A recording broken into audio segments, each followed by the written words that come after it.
It starts with a nickel. A kid on a Harlem street corner takes your nickel, writes 3 numbers on a slip of paper, and hands it back to you. That slip is a bet. Guess the right 3 digits tomorrow, and the nickel pays 600 to 1. It almost never does. That is the whole point. This is the numbers game. Penny stakes, all cash, every single day. And in 1920s, Harlem, it is everywhere. By one count, there are around 30 numbers, banks working the neighborhood, and more than 800 runners on the sidewalks, collecting slips and coins from morning to night. Historians estimate the game turns over tens of millions of dollars a year. All of it in nickels and small bills. None of it on any bank's books. You are one of those runners, the bottom rung. And you are standing at the base of the single most valuable thing organized crime ever built. Not the liquor, not the guns, the money machine. 8 rungs, street corner to Swiss vault. By the top you will have a banker in Geneva, a mayor in your pocket, and a fortune the FBI will swear is $300 million that no one will ever find. But first, someone bigger notices all those nickels. His name is Dutch Schultz, and in the early 1930s he muscles into Harlem's numbers with one offer to the people running it. Sell to me or die. He has protection. A Tammany Hall power broker keeps the police and the prosecutors looking the other way. That is the first law of the machine. The street makes the cash. But to keep it, you need the men upstairs. You are ready to climb. The numbers bring in a river of cash. Now you have to make it work. So you become a loan shark. Someone always needs money the bank will not give them. A gambler, a corner shop owner, a man who is simply behind. You lend him $50 and you charge him what the street calls 6 for 5. Borrow 5, pay back 6. In a week. Do that math slowly because it is insane. That is 20% interest per week. Left to run for a year, it comes out to more than 1,000%. If he can only cover the interest, the debt never shrinks. It just feeds. And miss a payment, and the men who collect are not interested in your excuses. They are interested in your legs. You have just turned dirty cash into a machine that prints more of it. A federal commission would later rank loan sharking among the biggest earners in all of organized crime, second only to gambling itself. And you are only on the second rung.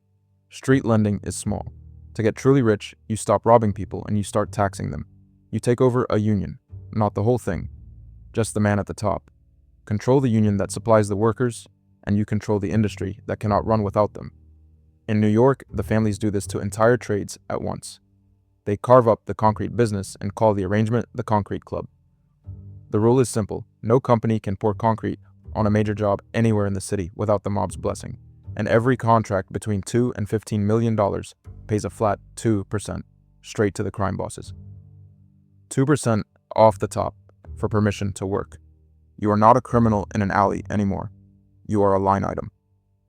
When the city builds the Javits Convention Center, prosecutors later estimate the rigged concrete adds around $12 million to the bill.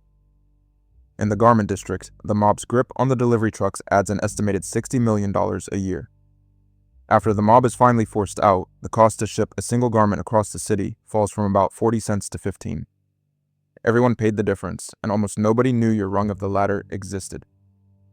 For decades, it is untouchable because it does not look like crime. It looks like the price of doing business. Then, in 1986, a prosecutor named Rudolph Giuliani puts the entire ruling body of the American Mafia on trial at once, under a new law called Racket. 8 men are convicted. 7 of them get 100 years each. It is the hardest blow the mob has ever taken, and the machine barely slows down, because by now, the men at the very top are not standing anywhere near the concrete. Now you have a new problem, and it is a good problem. You have too much cash. Grocery bags of it, and a man with no visible job and a mountain of money is a man the taxmen can destroy. Just ask Al Capone. They never convicted him of the violence. They convicted him of his taxes. So you clean it. You buy a business that runs on cash. A restaurant, a bar, a car wash. Say it honestly earns $10,000 this month. On the books, you report 15. That extra 5,000 in dirty money walks in the front door, shakes hands with the real money and becomes something brand new. Income, legal, taxable, provable income. Now, you have probably heard where this trick got its name. The story goes that the mob invented the phrase money laundering by running cash through laundromats. It is a great story. It is also impossible. The self-service laundromat was not invented until 1934. and Capone was already sitting in a federal prison by then. The truth is quieter. The phrase does not even appear until the 1970s, during Watergate. The mob did not name the crime. They just perfected it, decades before anyone had a word for it. Here is the secret the first 4 rungs are hiding. None of it works without protection. The real product the machine sells is not gambling, or loans, or concrete. It is a blind eye, and you buy it wholesale. You pay the cop on the beat, you pay his captain, you pay the district attorney who decides which cases get filed, and the judge who decides how they end. In New York, the syndicate's chief diplomat is a man the newspapers call the Prime Minister of the Underworld, and he runs his influence straight through Tammany Hall, the political machine that handpicked the city's judges and police brass. How deep does it go? When an investigation finally pries the lid off in the early 1930s, they find a city sheriff who has somehow saved around $400,000 on a salary of $12,000. They find a mayor who handed a public bus contract to a company that owned no buses. The mayor resigns and sails for Europe. That is not a few bad apples. That is your rung of the ladder, working exactly as designed. By now, the machine is national, and it wants a cathedral. It builds one in the desert. The mob helps build Las Vegas, using money from a source no honest casino could ever touch. The Teamsters Union Pension Fund, the retirement savings of truck drivers. In 1974, the fund lends more than $60 million to a front man named Alan Glick, who takes control of a group of casinos including the Stardust. On paper, Glick is the owner. In reality, Midwest crime families run it, and they have perfected the cleanest theft in the machine's history. It is called the skim. Every night, a casino counts its cash in a locked room before it reports a single dollar to the government. So you take your cut inside that room before the counting. Money that is never recorded cannot be taxed and cannot be traced and officially never existed. A man named Frank Rosenthal runs the floor. A man named Tony Spilatro guards it all with a level of violence that will one day inspire a movie. Investigators estimate that somewhere between $7 and $15 million vanishes from those count rooms and rides home to Chicago, Kansas City, Milwaukee, and Cleveland. When the FBI finally cracks it, in 1986, a jury convicts 5 Midwest bosses of the skim. They get sentences of 16 to 24 years, but by then the money is long gone. Spent, invested, clean. The men went to prison. The money never did. You are almost at the top now, and you can finally see the last trick. Every rung below you shared one weakness. The money stayed inside America, where American law could eventually find it. So you send it somewhere the law cannot follow. Switzerland.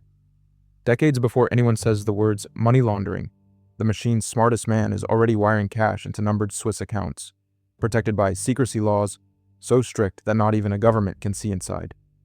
But hiding it is not the genius part. The genius part is what comes next. He loans it back to himself.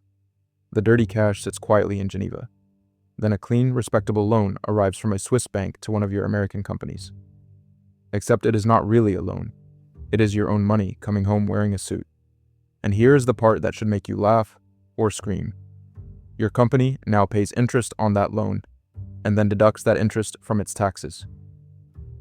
You are not just laundering the money. You are making the United States government help you do it. That is the top of the ladder, and there is only one man standing on it. His name is Meyer Lansky. They call him the mob's accountant, and he is the reason you had a ladder to climb at all. Lansky's gift was never violence. It was arithmetic. He is the man who looked at a dozen warring street gangs and saw a single national business. He turned rackets into an enterprise and its profits into legitimate wealth. He built casinos in Cuba, ran them for the dictator Batista out of the grandest hotels in Havana, and lost the entire empire overnight when Castro rolled into the city on New Year 1959. It did not matter. The machine was bigger than any one country now. An FBI microphone once caught Lansky telling his wife that organized crime was bigger than U.S. steel. We should be careful with that line. The tape was erased, only an agent's paraphrase survives, and the version everyone quotes actually comes from a movie. But strip the myth away, and the boast was basically true. And they could never touch him. When the taxmen finally close in, around 1970, Lansky flees to Israel and tries to claim citizenship. Israel says no and puts him on a plane home, and then, one by one, the cases fall apart. He beats the contempt charge on appeal. He is acquitted of tax evasion. The rest is dropped by 1974. Meyer Lansky, the man who built the money machine, dies in his bed in Miami Beach in 1983. A free man. So you made it. 8 rungs, a nickel to a numbered account. You should be one of the richest men alive. Except here is how the story really ends. When Lansky dies, the FBI is certain he has $300 million hidden in accounts around the world. They tear the earth apart looking for it. They find nothing, because according to his own biographer, there is nothing to find. In his final years, the greatest money man in the history of crime is struggling to pay the medical bills for his disabled son. He has less than the price of a house to his name. Sit with what that means. The machine worked perfectly. The numbers, the loans, the concrete, the skim, the Swiss accounts, all of it.